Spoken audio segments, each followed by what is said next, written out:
Hello and welcome back to Sly 2, Band of Thieves.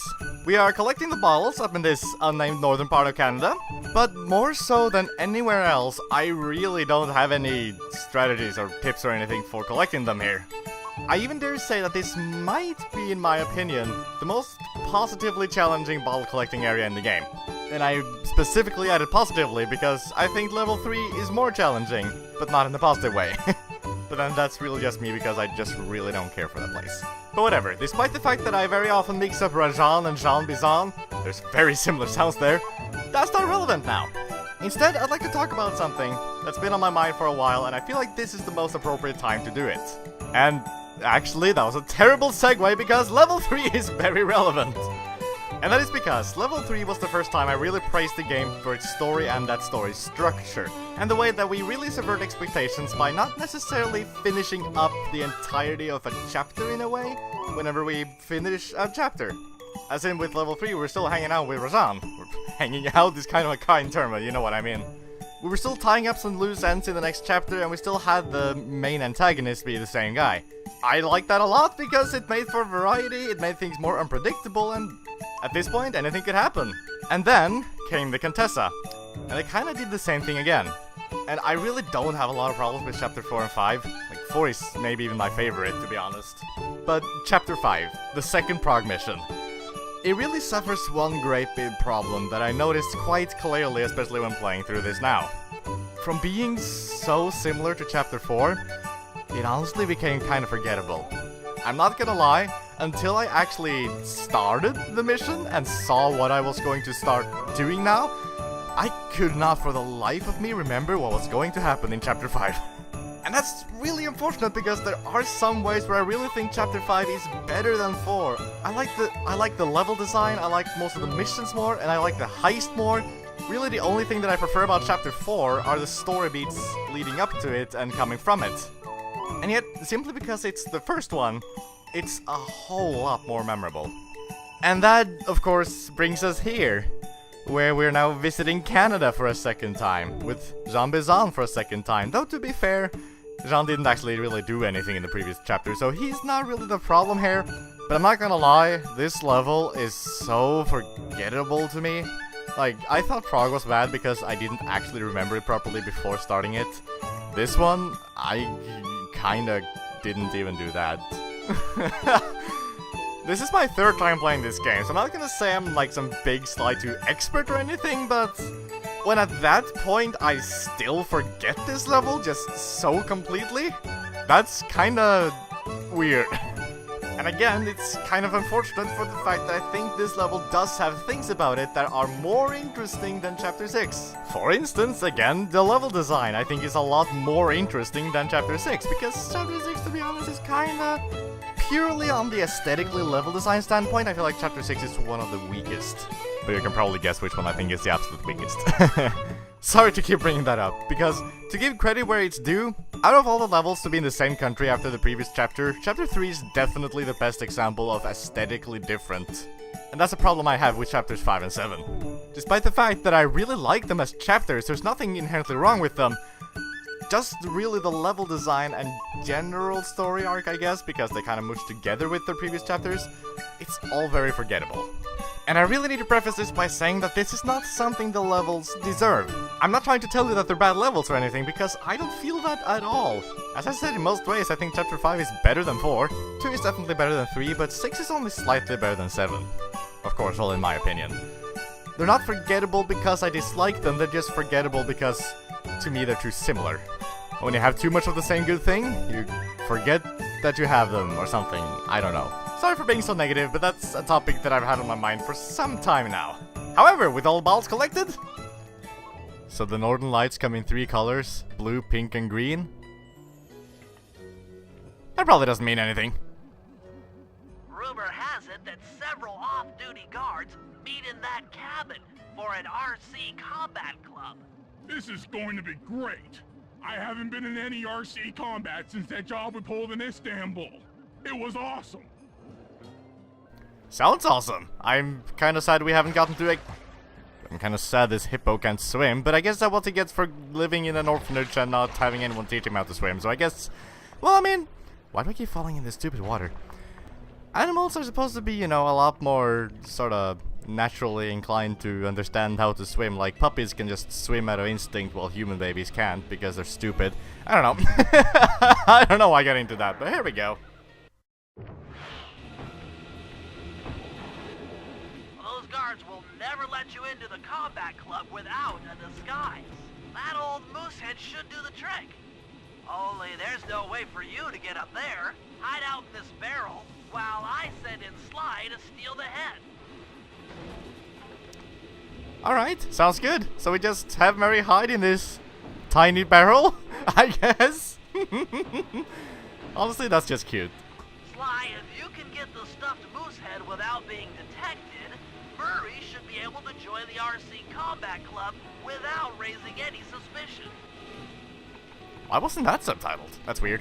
Anyway, I like this because Murray's just kind of hiding out here. We can't really do anything to him, but we can trick the camera into looking into, like, where he is. And you can see that his model, like, it's very difficult because the camera keeps moving too fast, but you can see that his model is just sort of smushed together. And, like, his nose is inside of his belt and everything. Like, he cannot be sitting comfortably there, but I mean, he's not complaining. He's blinking and seemingly alive. I guess that's good enough, probably. I don't know. Anyway, we have some guards here. You do not want to kill them because that's going to fail the mission. However, this could potentially be a good grinding spot if you're really low on money, because the guards can have treasures as usual. You can steal the treasure without any problem, and then... I didn't actually mean to do that, but that's a good point. It's a good way to demonstrate my next point, which was that after stealing from all the guards, you could just get caught and have the mission pretty quickly reload with all the guards back in their places, back with loot, because the loot is still randomized. Like, you could be lucky how, like, all the guards have loot potentially. Like, this guy had loot before and I got it, but now he doesn't. Now this guy has. I don't know the data as to how the loot is generated at all, but I don't know. It's something you could potentially do. I'm not gonna personally bother with it, but it's a good idea, because you do spend a lot of money in this game if you're going to get all of the moves, which generally is just something that I kind of recommend doing. This guy, even this guy who doesn't seem to be involved with this really at all, you cannot kill him. And honestly, I don't entirely remember why, but you just can't. Just don't. Apparently that'll ruin everything somehow. Also, how did I not grab onto this thing? There we go. Now, okay, just this thing is very uncomfortably dangerous. I really don't like this. I really don't like these saws suddenly moving and potentially, well, causing some serious pain, to say the least. This, especially, not liking this. Like, okay, I mean, especially with Sly. I've brought this up several times, but especially with Sly, who has this big dangly tail just flopping about. How easy would it be to get that stuck in there and, ugh. Now, saying all that, it actually isn't possible to get hit during... Oh, hey, how did that work out? Haha, nice. But yeah, it actually isn't possible to get hurt while crawling under there, but it just feels really freaking... Oh no, I did that out of habit! Sorry, a bad habit. Alright, going past this guard, we just need to climb up this... I almost call it a rope, but I guess it's kind of a metal rope. Now we're on the top floor. Well, floor. I'm not really sure this qualifies as a floor. It's just kind of an upper part of... Hey, glass. There we go. Thank you. Just kind of an upper part that exists. It's kind of weird thinking about the definitions of that. How would this qualify as a floor or not as a floor? This guy guarding the hat thing, if you will. You can't wait for him to do that shit, but thankfully, making him fall asleep doesn't kill him. So I would say that that's the safest way to do it. Murray, heads up. And Sly just kind of buggers off. I don't get why he can't at least, you know, like, sit in the background and watch, but fine. Hey, fellas, any of you guys think you can beat the moose? Maybe put a bet on it. Oh, I'm in, eh? I ain't got a lot of money for this wager, but there's no way I'd lose to a new guy like you, huh? That RC combat drone takes some skill to control. Steer with the left analog stick and hold down the X buttons for gas. After you collect the ball and ammo, press the square button to fire its turret. Here's a pro tip.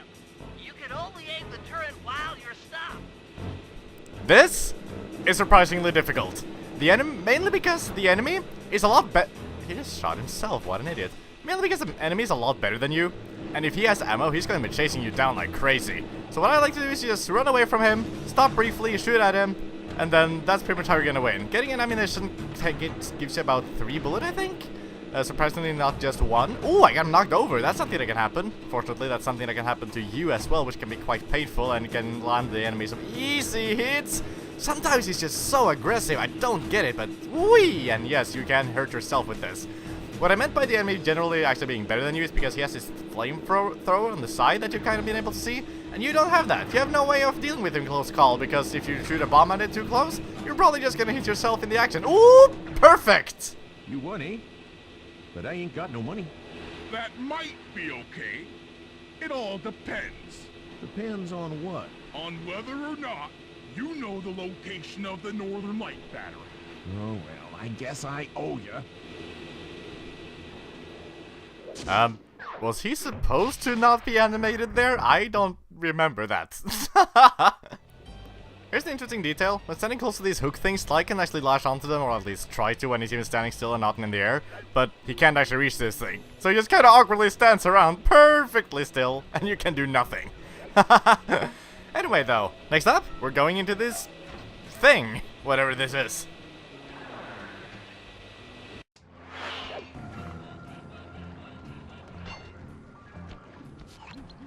Sly, I've detected what appears to be an ancient guide to log chopping that might be useful for the lumberjack games. Unfortunately, it's frozen deep in an ice wall. How are we supposed to get to it? Wait for more global warming? That industrial laser is used to cut through petrified logs. If it could be bounced out that window, with your help, I should be able to harness its energy to melt the ice wall and free the book. How do I redirect that thing? There should be a switch on the other side of this wall. Throw it and then head outside. Can I just say, you're probably about to witness the most, at least one of, I don't entirely dare to say the most, because that's kind of a, you know, there's a lot of missions that fit this bill, but this is easily one of the most convoluted, or I should say needlessly convoluted missions, because our general objective is to get some sort of book that's frozen in the ice. So instead of, for example, just using Murray's Fists of Flames, you know, or just using one of Bentley's bombs, I'm sure that could work in some way, or we just go in here and get caught and whatever.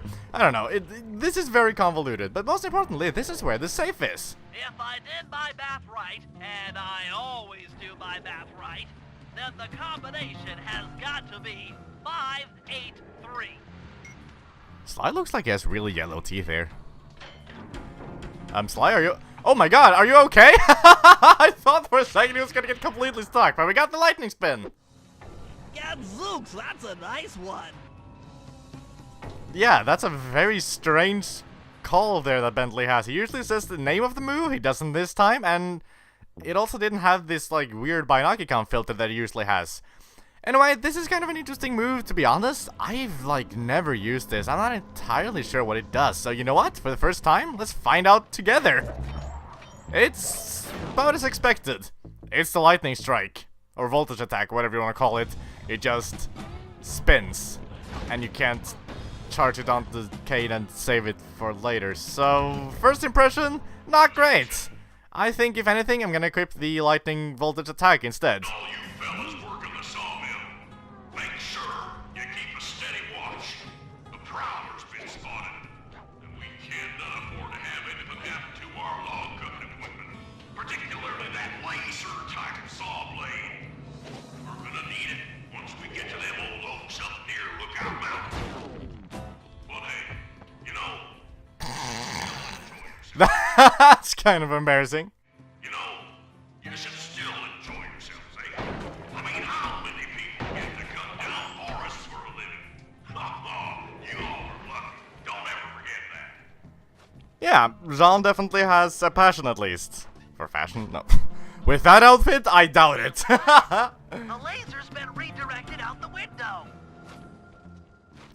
Okay, this is fine enough. We activated the laser, and this laser can melt the ice, right? Because it goes through the window, and I don't really understand the logistics of it, but probably neither does Sly. But the convolutedness doesn't end there. Now to get that laser pointed at the ice wall, you'll need to alter its direction with the crystals I put in your pouch. I see. I just walk to where the laser stops, place a crystal, and it'll bounce the beam to a new position. That log chopping book is as good as ours. This is ridiculous, frankly put. Okay, this laser points over here, and we need to get it over that way, to this ice. That's our goal. So, you know, okay, we can't point it directly at here. I understand that. So we point it that way, I guess. That probably makes sense in some way. Well, that's perfect. Now we're very close to our goal here. So surely it should be pretty smooth sailing from this point on forward. Well, this one's actually kind of interesting because you can see that this ice pointing tap thinger is divided into 2 segments. You actually break it and cause a reflection like that, and now we've kinda gone the wrong way, so that was unfortunate. I'm sure we can fix this somehow. By the way, be careful of the laser because you can actually get hurt by it if you hit it, but it's pretty unlikely that that's even gonna happen. I don't entirely understand how, like, I don't know, is it going through a layer of snow rather than actual ice? I don't really know. Probably doesn't matter. Go this way, and now we're far too far away from the actual ice thing, but, well, actually, we could easily just point it towards the ice from this point, but instead we're pointing in a completely different direction. From this point forward, I kinda have a hard time justifying this, but I guess at least we're making our way progress. Well, no we're not, because it's that way, and we're just pointing it still in the wrong way. I don't understand this at all. I'm getting some vague and strange but kind of relevant flashbacks to, you know, back in the day. Back in the day when I was a kid, I really loved Cartoon Network, as a lot of people did. And I also liked computer games and things at that time. So I remember specifically, I used to like to visit like the Cartoon Network website because they had a lot of games on there that you could play. And there's specifically this game with Dexter's Laboratory, where the whole point of the game was to redirect lasers. And I don't know, I remember that fondly because I liked that game a whole lot. I didn't really understand it because I was a stupid little kid, but it was fun and I had a good time. Now we might finally be getting some, you know, somewhere logical because we're finally going actually in the direction of the ice there. Well, let me loot this. No, maybe not. Maybe just get away. Whoa, I thought that was mine for a second. How far does this thing go? Look at that! Whoa! That duck is quite a shot! Holy shit, man! Okay, by the way, this is the mammoth we're trying to melt here. I don't know, that looked funny to me. It was just running around and suddenly got the I don't know, that sounded and looked funny to me. Anyway, back on the top here, we have another one of these things that's divided suspiciously into 2 segments. And finally, we're getting somewhere. So what? Now we're gonna point this laser backwards or something? No, oh my god, that's killed him! Something else is coming out of the deep freeze. I've never seen such a majestic creature. So full of life, so ready to live. So much for that. He's back in the deep freeze. I love that scene. It's completely ruined by the widescreen. Cheer up, pal. We got the log chopping guide.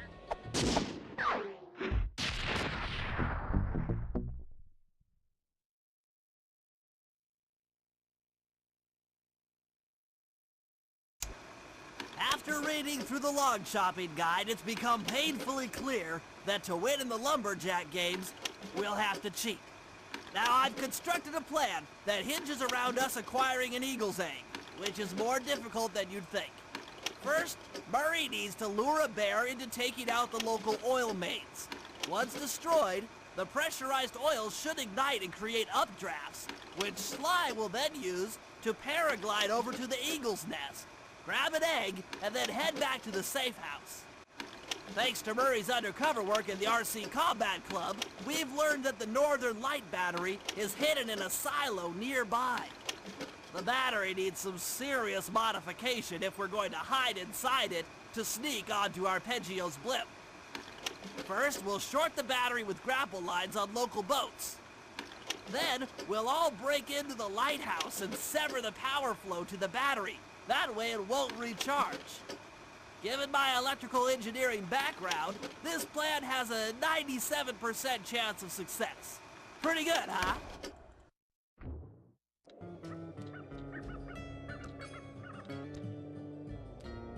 That Contessa should have been more careful. Well, that's what you get for being too bookish. Always gotta be on guard. There's grizzlies round every corner.